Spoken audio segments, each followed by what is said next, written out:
कर जो लोग एक दुर्भाग्यपूर्ण घटना में मारे गए, रजौरी के क्षेत्र में,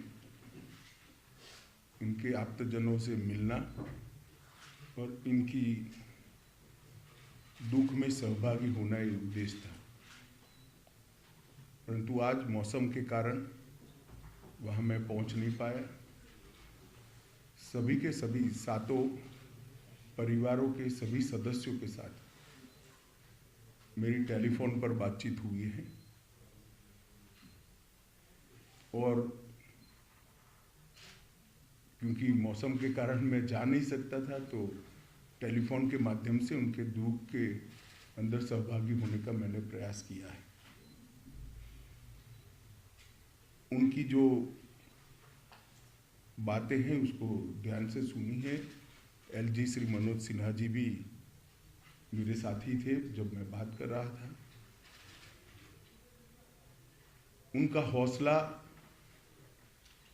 पूरे देश के लिए उदाहरण रूप हौसला था। सभी लोगों का कहना था, एक क्षेत्र हमारा है, हम इसको नहीं छोड़ेंगे।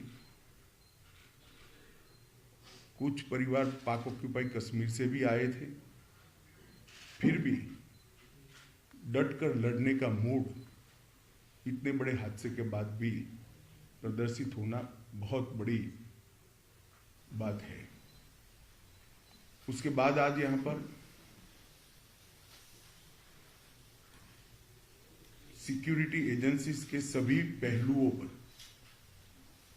और सभी प्रकार की जितनी भी एजेंसियां जम्मू कश्मीर के सुरक्षा के लिए जिनकी भूमिका है, वो सभी एजेंसियों के साथ विशेषकर जम्मू क्षेत्र के सुरक्षा के इंतजाम को लेकर एक डिटेल बैठक हुई है।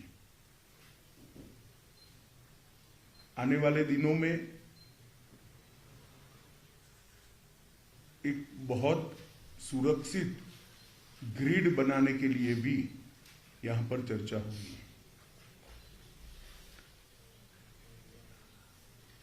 मैं इतना ही कह सकता हूं कि सुरक्षा एजेंसियां, चाहे जम्मू कश्मीर पुलिस हो, बीएसएफ हो, सीआरपीएफ हो, जम्मू पुलिस का एसआईए का टीम हो या सेना हो, इस सभी एजेंसियां 100% मुस्तैद है और विश्वास के साथ आने वाले दिनों में इन घटनाओं को रोकने के लिए इनका मनोबल भी बना हुआ है।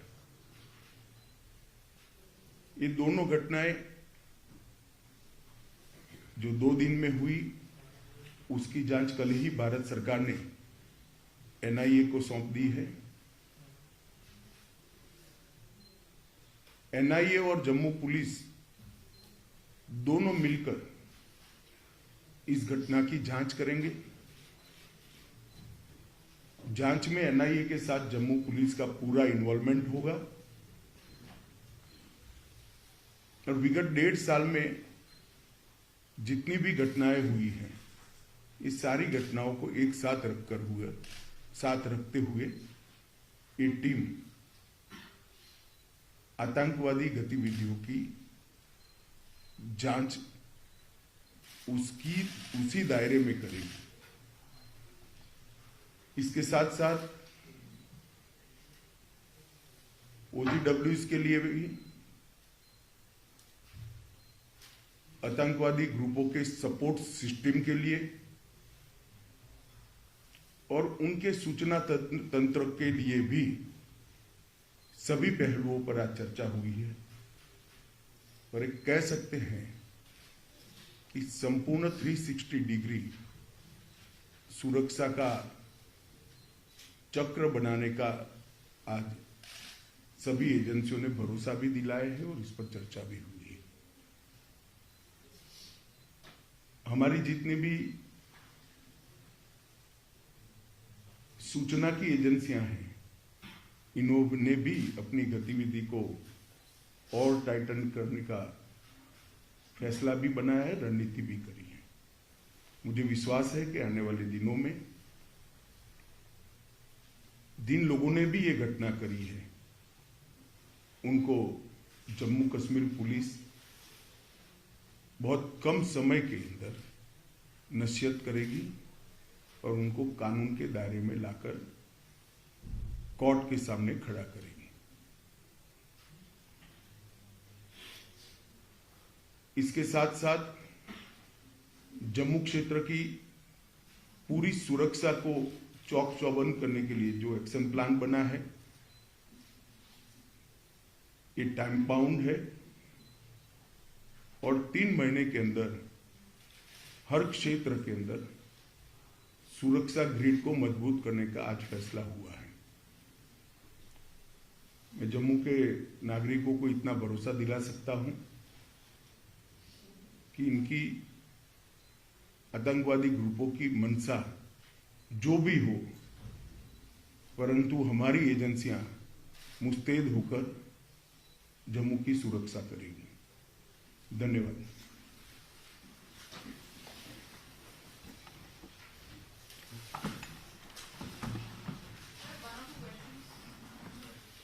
कोई पूछना चाहता है क्या? बता दीजिए।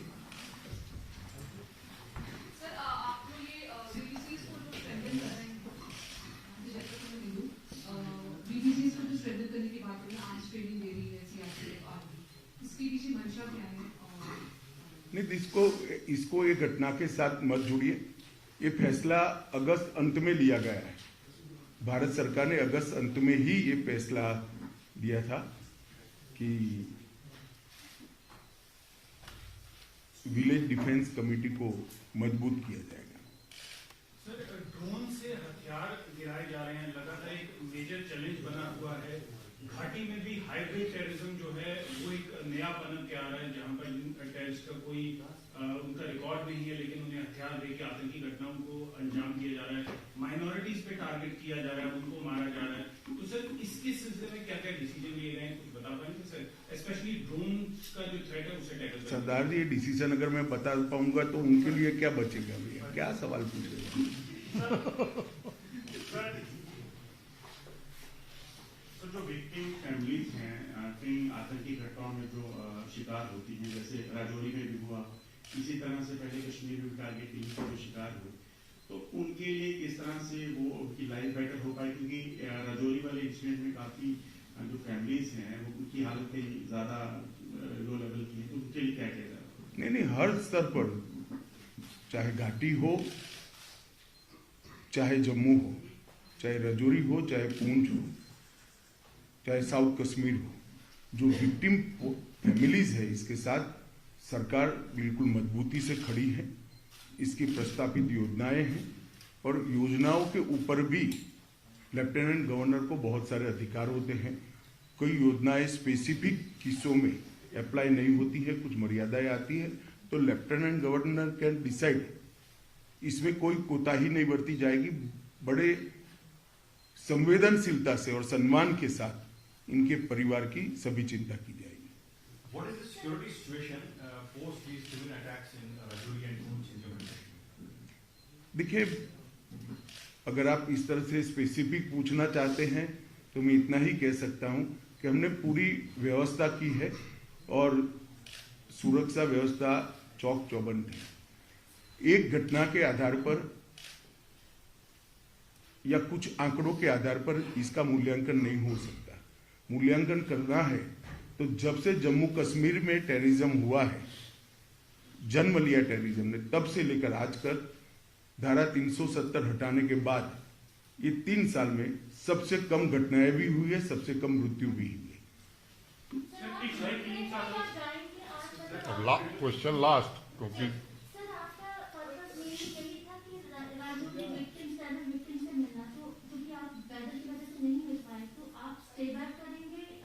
ना, आज स्टे बैक नहीं करूंगा क्योंकि कल भी मौसम के हालात 3 दिन तक ठीक नहीं बताए जा रहे हैं, मगर मैं जरूर आऊंगा और उनको मिलूंगा। Thank you. बता दीजिए आप अंतिम। जिस तरह से पिछले 3 सालों में हमारे सुरक्षा बल जो है आतंकवाद को मुंहतोड़ जवाब दे रहे हैं, तो क्या ऐसा माना जाए कि आने वाले चंद सालों में आतंकवाद जो है वो जम्मू कश्मीर में इसका आखिरी पड़ाव है? हमारा प्रयास तो यही है और आंकड़े अगर आप देखेंगे तो इसी दिशा में जा रहे हैं। हमारे सुरक्षा बलों ने आतंकवाद को मुंह तोड़ जवाब दिया है और सभी दृष्टि से आतंकवादियों के हताहत होने की संख्या, नागरिकों को मरने की संख्या, तो आतंकवादियों को हताहत होने की संख्या बढ़ी है, नागरिकों के मरने की संख्या कम हुई है।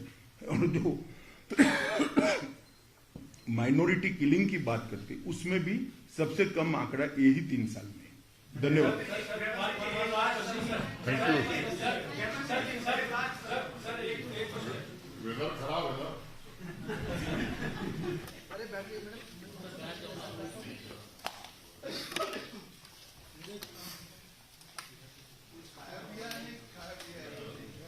मौसम खराब है।